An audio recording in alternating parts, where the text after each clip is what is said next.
晩ご飯はステーキハウスアントレ、袋井のお店なんですけど、ステーキ屋さんかな。全然電気ついてないけど、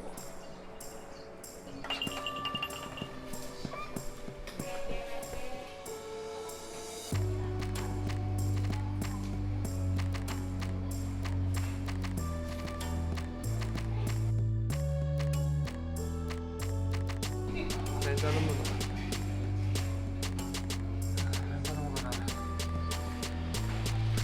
ランチ頼むと1000円ぐらい食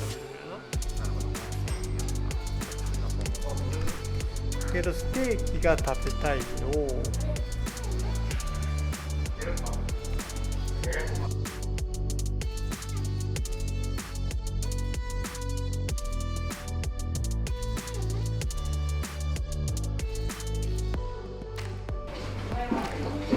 サラダいた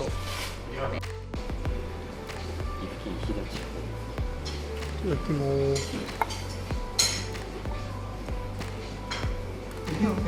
次食べるトマトうまいな。レモン入ってないの？入ってるよ。めくったら出てくるよ。レモンどうやって食べたいの？味に。風味を味わう。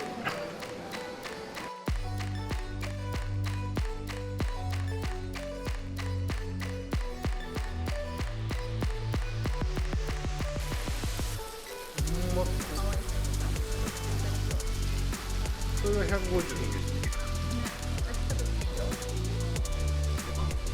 美味しそう。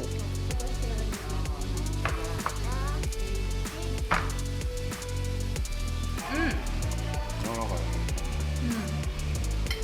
らかくて筋とかもなくて。あ、ほんま。食べやすいやな。食べやすい。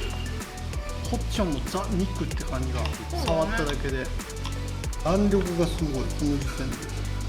そう、本当に柔らかですね。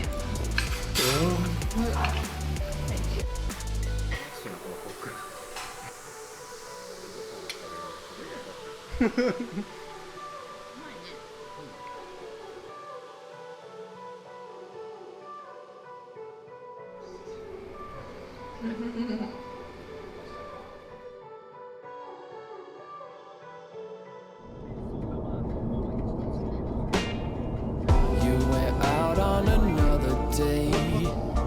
He was handsome and charmed, I'm sure, but you didn't hesitate when you ran for the door, 'cause you know it's true.